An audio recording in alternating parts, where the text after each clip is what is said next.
It's your boy, U-Goboy. That's Mongo, all right? This is the U-Goboy podcast channel. But before we start, hit that like button, hit that subscribe button.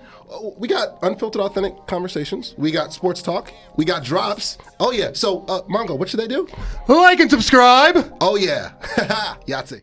The only defensive position that is getting, like, love, and it, rightfully so. Because you can make the argument that the interior defensive line class, the defensive tackle class, it's right there with the running backs.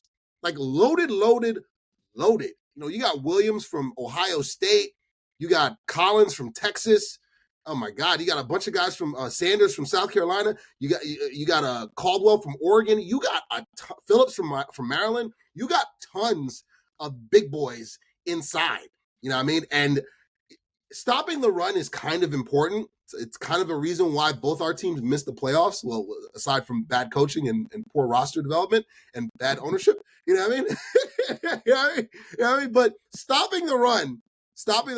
I know you would love to have a big nasty next to Quinnen Williams. I think that would do wonders for you guys. And you know, I don't even count Mozzie Smith as a player anymore.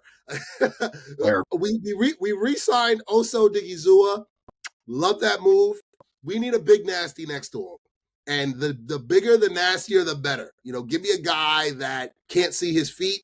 You know what I mean? When he stands up, I need a 300 to 350 pound refrigerator inside to help me stop the run. Because you look at the teams that made it to the Super Bowl. Woo, wow. Chiefs have a big nasty there. His name's Chris Jones. He's going to the Hall of Fame. For the Eagles have two big nasties. Both went to Georgia. Davis and Carter. Wow. Would you look at that? Big guy stopped the run. Who'd have thought? There's a concept. And I'll tell you, one of the dumbest things about defensive tackles in the NFL is because we have the 4-3, we have the 3-4, and we have whatever this chaos of throw up defensive players anyone off the Belichick tree tries to use that Belichick invented that I still can't figure out. And so some teams go, this defensive tackle just doesn't fit for me. And so you get guys who just naturally fall because just by sheer definition, they're not being looked at by 32 teams. They're being looked at by 24 teams, 26 teams. And so the defensive tackle market always is very weird. And as such, you know, if I'm the Jets, I'm definitely thinking, I'm with you 100%. I definitely want one. But I'm thinking day 2, day 3, because a guy who might be number 30 on my big board is going to naturally fall to 45 just because of teams that are out on certain players. Yeah, no, agreed. Subscribe to the channel. You know, I only see 3 defensive tackles that I would say I have no problem them going in the first round. Of course, Graham from Texas, from Michigan. Grant from the other one. Yeah, Grant from Michigan, the other big guy. He's a first round talent to me. You know, I like every time I do my mock simulator, I always see him in the second round. I'm just like, how? Like that guy I think he's just as good as Graham. You know, I mean, I don't think he's better than Graham, but he's in the ballpark. You know, he's really good. Williams from Ohio State. That guy is a mountain of a man right there.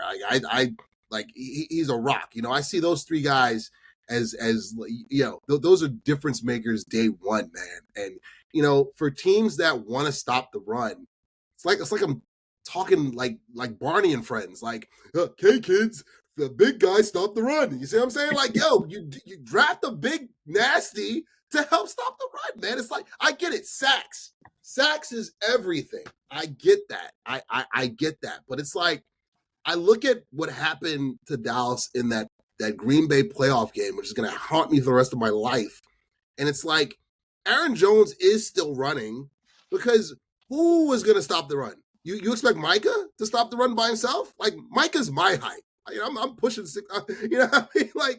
Like, bro, you need big nasties inside. Plus, on top of that, when you've got strong interior defensive linemen, they make your pass rushers better.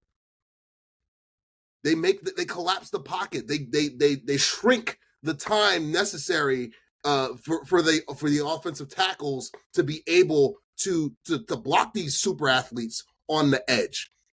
So just like this is a draft, you better get a running back or 2.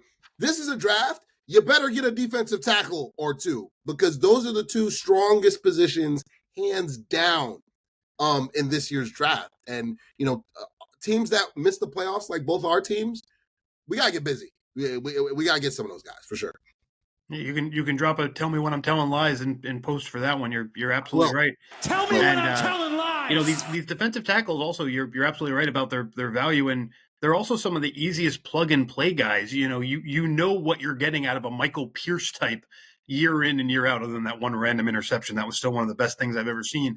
But a guy can all of a sudden have a year where his sacks spike or run off. Get one of these big nasties, like you're saying, get a nose tackle, and listen, he's fat today, he'll be fat 5 years from now. Like there's not a whole lot to get with these guys. Put them in there and just let them do their job. It's your boy, U-Goboy, and my friends at New York Posse. They're gonna hook you up with some official gear. The Knicks are hotter than ever, and they're gonna get you right with some official snapbacks, beanies, official gear, official like tissue, baby. Hit that promo code below, 2024. Get 20% off on all New York Posse gear. Hit the link below, and they're gonna get you right. It's your boy, U-Goboy. Yahtzee.